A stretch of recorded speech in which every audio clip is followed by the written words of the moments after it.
اللہ نے برتری دی ہے بعض تم کو بعض پر روزی کے بارے میں، بس وہ جو برتری دیے گئے کہ آپ پہنچانے والے ہیں اپنا روزی، ان پر جو مالک ہیں ان کے ہاتھ، بس وہ اس میں برابر ہو جائیں۔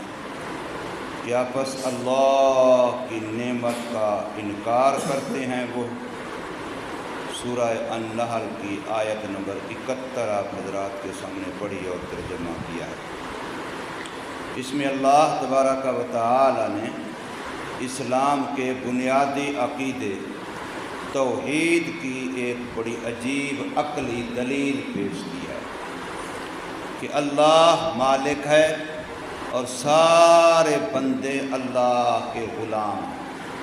اللہ مالک ہے اور ساری مخلوق اللہ کی غلام ہے، اور ان کا آپس میں کوئی مناسبت جوڑ نہیں ہے۔ وہ انتہائی اعلیٰ عرفہ بلند و بالا اور مخلوق انتہائی پست۔ اللہ صمد و بے نیاز اور مخلوق ہر چیز میں ہر وقت محتاج۔ ان کا آپس میں کوئی جوڑ نہیں ہے، لیکن اس کے باوجود اللہ کے بندے اللہ کی مخلوق میں سے اللہ کے ساتھ اس کی صفات میں، اس کے افعال میں، اس کی قدرت میں، اس کے اختیارات میں اس کے ساتھ شریک کرتے ہیں۔ کسی بابے کو، کسی مزار والے کو، کسی نبی کو، کوئی کسی اور کو، کوئی سورج کو، کوئی چاند کو، کوئی آگ کو، مختلف قسم کے معبودان باطلہ بنائے ہوئے ہیں۔ ان کے ساتھ بھی وہی سلوک کرتے ہیں جو اللہ کا حق ہے۔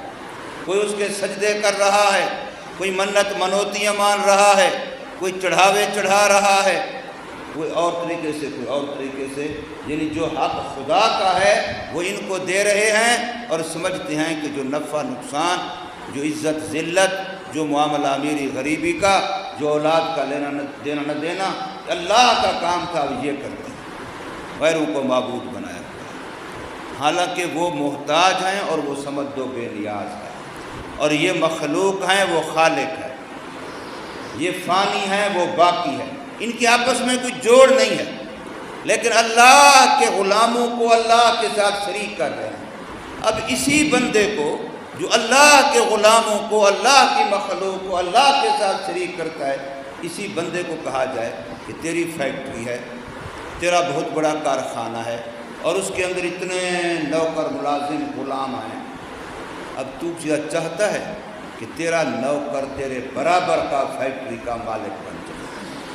کوئی ایک ایسا دکھاؤ کہ جس کرسی کا میں مالک ہوں دوسرا بالکل اسی جگہ پر میرے برابر آ جائے، جس منصب پر میں فائز ہوں دوسرا برابر میرے اسی منصب پر آ جائے۔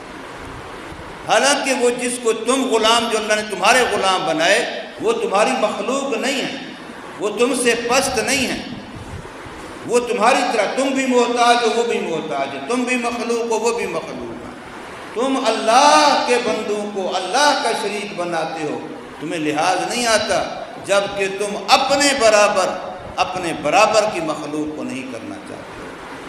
ایک بندے کے غلام ہوں، کوئی ایسا مالک آپ کو کائنات میں نہیں ملے گا جو کہے جی میری ساری فیکٹری، یہ کیا کرتے ہیں ملازموں پر برابر تقسیم کر دیتے ہیں۔ وہ بھی انسان ہے، میں بھی انسان ہوں، ان کے بھی بچے ہیں، میرے بھی بچے ہیں، وہ بھی کھاتے پیتے، میں بھی کھاتا پیتا ہوں، کیوں نہ ہو ہم سارے اللہ کی مخلوق ہیں تو سارے برابر ہو جائیں۔ یہ جو اشتراکیت کا نعرہ لگانے والے تھے وہ بھی ایسا نہیں کر پائے، اگرچہ نعرہ ان کا یہی تھا کہ سب کی ملکیت کا برابر کر دو، لیکن ایسا کر نہیں پائے، اور یہ نظام بھی ناکام ہوا کہ کوئی بڑا چھوٹے کو اپنے برابر کرنے کے لیے تیار نہیں ہے۔ کوئی اپنے ملازم کو، جو گھر کا نوکر ہے، عورت ہے، مرد ہے، کیا اس کو اپنے برابر اپنے گھر میں حق دیتا ہے؟ جب یہ اپنے لیے پسند نہیں کرتے ہو کہ اپنے نوکر کو اپنے برابر کرو، تو اللہ کے نوکروں کو اللہ کے برابر کیوں لے آتے ہیں؟ یہ شرک کہاں سے آ گیا پھر؟ یہ تو عقلاً بھی غلط ہے، تمہارا اپنا طرز عمل بتاتا ہے کہ غلط ہے، تو پھر اللہ کی مخلوق میں سے جی یہ بابا بڑی پہنچی ہوئی سرکار ہے، یہ بابا تو اس کی یہاں پر دربار پر جو بیل کھڑی ہے نا، بیل، اس کا کسی نے بیل بھی توڑ لے تو بابا ٹانگیں توڑ دیتا ہے۔ پتہ نہیں کیا کیا بنائے ہوئے ہیں، کیا کیا اللہ تعالیٰ معافی دے۔ سلطان بہو بیچارہ اللہ والا، اس کا اپنا کوئی بیٹا نہیں ہے، اس کی جو اولاد چلی وہ بیٹیوں سے چلی ہے، اس کا اپنا کوئی بیٹا نہیں ہے، اور وہاں چادریں پھیلا کے بیٹھے ہیں، یہ بیر گرے گا تو بس بیٹا سمجھو آ گیا۔ کتنی حضرت مولانا اشرف علی تھانوی ہمارے بزرگ، 2 شادیاں ہیں، بیٹا نہیں ہے، لوگوں کے لیے تویز ان کا چل رہا ہے کہ بیٹے ہوئے۔ میرے اللہ کا کام ہے، اللہ چاہے تو دے، اللہ چاہے تو نہ دے۔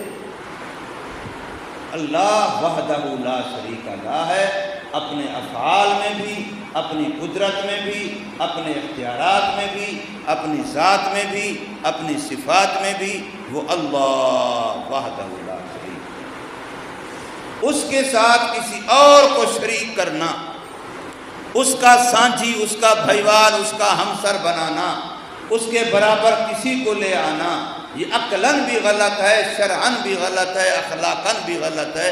اس لیے کہ تم اپنے غلام کو اپنے برابر نہیں کرتے ہو، تو اللہ کی مخلوق کو اللہ کے اختیارات میں، اس کی ذات و صفات میں اس کے برابر کیسے کرتے ہو؟ تو فرمایا واللہ فضل۔ اور دوسری بات یہ، ہمیں اس پر قناعت کی تعلیم دی گئی ہے کہ روزی کا کم و بیش ہونا، یہ امیر ہے، یہ غریب ہے، اس کی صحت اور ہے، اس کی صحت اور ہے، اس کے بچے اور، اس کے اور، یہ نظام جو اختلاف ہے، دنیا کو اختلاف ہے، دنیا کو زیب ہے اختلاف سے، دنیا کو زیب ہے اختلاف سے۔ اگر دنیا میں ساروں کی شکلیں ایسی ہو جائیں، ایک جیسی، کوئی حسین، کوئی بدصورت، کوئی کچھ نہیں، کوئی سارے بالکل یکدم ایک ہی رنگ، ایک ہی قد، ایک ہی موٹاپا پتلا، ایک ہی ڈیزائن، ساروں کا ایسے، کسی چیز میں فرق نہ ہو۔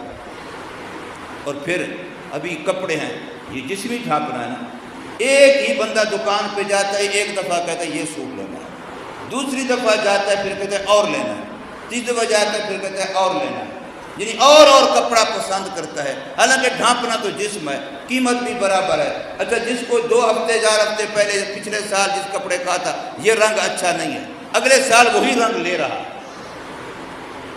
یہ اختلاف جو ہے، مزاجوں کا اختلاف ہے، طبیعتوں کا اختلاف ہے، رنگوں کا اختلاف ہے، زبانوں کا اختلاف ہے، کھانے مختلف۔ اگر سارا کھانا ایک ہی ہوتا، پیٹ ہی بھرنا ہے نا، تو سب ایک ہی کھانا ہوتا، تو من و سلوہ بٹیر اور وہ یہودی وہ اس سے آپ کہتے ہیں، وہ اللہ کو کہنے لگے ہمیں نہیں یہ نہیں چاہیے، ہمیں سبزیاں ترکاریاں، یہ ہم محنت کر کے مزدوری کر کے یہ کھائیں گے۔ وہ مفت والا جو تیار دسترخوان اللہ کی طرف سے سامنے آ جاتا تھا من و سلوہ کا، وہ اس سے اک گئے، ایک ہی کھانا روزانہ۔ اللہ نے کتنی ہمارے لیے مختلف کھانے کی چیزیں، مختلف پہننے کی چیزیں، مختلف پینے کی چیزیں۔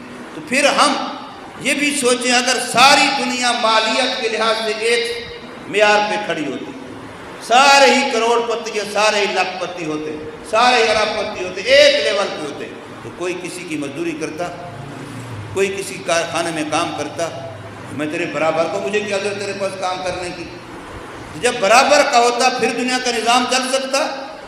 یہ میرے اللہ کا نظام ہے، اس لیے فرمایا اللہ نے بعض کو بعض میں فضیلت دی۔ اچھا یہ صرف روزی کا معاملہ نہیں ہے، امیری غریبی کا معاملہ نہیں ہے، شکل و صورت کا نہیں ہے، اللہ نے تمام انبیاء کو نبوت جو دی ہے اس میں بھی فرمایا ہم نے سب کو برابر نہیں بنایا۔ دل کا رسول فضلنا بعضهم علی بعض، یہ رسول اور نبی ان کو بھی بعض کو بعض پر فضیلت برتری، شان مختلف ہے، اور یہ اللہ کی شان مختلف ہے۔ ایک ہی ادارے کے استاد ہیں، شان مختلف ہے، ایک ہی کارخانے کے مزدور ہیں، سارے ایک ہی شکل کے ہیں، لیکن وہاں بھی ہر ایک کا معیار الگ الگ ہے، ہنر الگ الگ ہے۔ اس کے اندر اس اختلاف میں مستقل ایک اللہ کی حکمت ہے۔ تو اس لیے فرمایا واللہ فضل، اللہ پاک نے برتری عطا فرمائی ہے، بعضکم علی بعض، تم میں سے بعض کو بعض پر، پھر رزق روزی میں۔ کسی کے پاس ساتھ روزی کسی کے پاس سنبھال ہی نہیں جاتی، ان کو اپنے اکاؤنٹ کا پتہ نہیں کتنے کروڑ ارباں خرباں کتنے روزانہ ہمارے اکاؤنٹ میں کتنے آ رہے ہیں، اور کوئی بیچارہ صبح سے شام تک دیہاڑیاں کرتا ہے، اوور ٹائم بھی لگاتا ہے، تو پھر بھی گن گن کے خرچ کرتا ہے کہ یہ چیزیں اس طرح کر کے چلو آج کا گزارا چل جائے۔ کوئی 2-4 گھنٹے آفس میں جاتا ہے، 2-4 گھنٹے وہ لاکھوں روپے کما کے آ جاتا ہے، اور کوئی بیچارہ سارا دن مزدوری کرتا ہے ریڑھی لگائے ہوئے ہے، اور پھر شام کو کئی مہینوں کے بعد وہ جی ریڑھی لگاتا ہوں فروٹوں کی، حالانکہ ڈبل بچت ہم لوگ کہتے ہیں۔ اگلے دن میرے پاس یہاں بندہ آیا کہ میں یہ العزیز ہوٹل کے پاس ریڑھی لگاتا ہوں، 4 مہینے ہو گئے، روزانہ نقصان روزانہ نقصان روزانہ نقصان، پتہ نہیں سمجھ نہیں آتی۔ یہ اللہ کا نظام ہے، اس اختلاف میں اللہ کی حکمتیں ہیں، اس میں اللہ تعالیٰ کے کیا کیا راز ہیں۔ یہ جو ہماری دوڑ ہے کہ میں اس کے برابر ہو جاؤں، میں اس کے برابر ہو جاؤں، میں اس کے برابر ہو جاؤں، مساوات مساوات مساوات، یہ مساوات اسلامی دینی کا مطلب عدل و انصاف ہے، لیکن یہ مساوات کے ساروں کی شکلیں برابر ہو جائیں، ساروں کی مالیت برابر ہو جائے، ساروں کے مکان برابر کے ہو جائیں، ساروں کی اولاد برابر ہو جائے، ایسا یہ اللہ کی حکمت کے خلاف ہے۔ اس کی کوشش کرنا بھی اللہ تعالیٰ کے نظام کو چیلنج کرنا ہے۔ تو فرمایا واللہ فضل بعضکم علی بعض، اللہ نے برتر فضیلت دی ہے بعض تمہارے کو بعض پر، پھر رزق روزی میں۔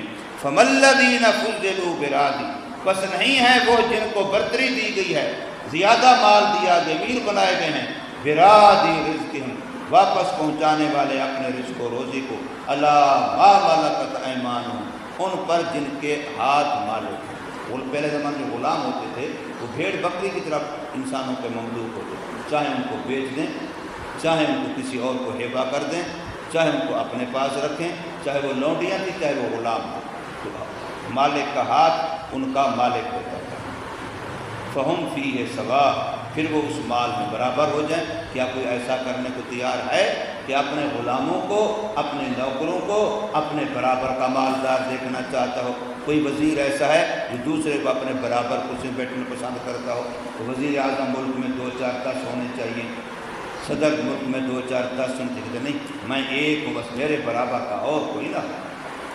تو فرمایا افبنعمت اللہ یجحدون، کیا بس اللہ کی نعمت کا انکار کرتے ہو کہ اللہ نے اس میں کتنے فائدے رکھے ہیں، کتنی اس نظام میں حکمتیں رکھی ہیں، کیا کیا راز رکھے ہیں، تو تم جو اللہ کی مخلوق میں سے وہ جو ہر لحاظ سے محتاج ہے اور اللہ کی ذات سمجھ و بے نیاز ہے، تم ان کو ان کے برابر کرتے ہو۔ یہ ہماری سنتا نہیں، ان کی موڑتا نہیں، کیا کیا پتہ نہیں پرکھنڈے بنائے ہوئے ہیں، کیا کیا ہوا ہے، بلکہ جو کافروں کا طرز عمل بتایا جاتا ہے آج ہم وہی کر رہے ہیں۔ کہتے ہیں اللہ کے نام کا بھی حصہ نکالتے ہیں اپنی فصل میں آمدنی میں سے، اور اپنے بتوں کے نام کا بھی جو معبودان باطل ہے۔ اب آج کل ہم اس بتوں کی جگہ پر کہتے ہیں 11ویں والی سرکار کو جتنا کچھ دیتے ہیں ہر مہینے، کیا اتنا اللہ کے نام پہ بھی دیتے ہیں؟ جتنا ہر مہینے 11ویں والے کے لیے دیتے ہیں مثال کے طور پر، کیا اتنا اللہ کے لیے بھی دیتے ہیں؟ ہر مہینے نہیں، روزانہ جتنا دربار بابا فرید پر مثال کے طور پر جتنا دیگیں پکتی ہیں، کیا اتنی اللہ کے لیے کو لنگر پکتا ہے؟ جو اللہ کی مخلوق کو، غریب یتیموں کو کھلایا جائے بغیر کسی نام بری کے، بغیر کسی دکھلاوے کے، محض اللہ کے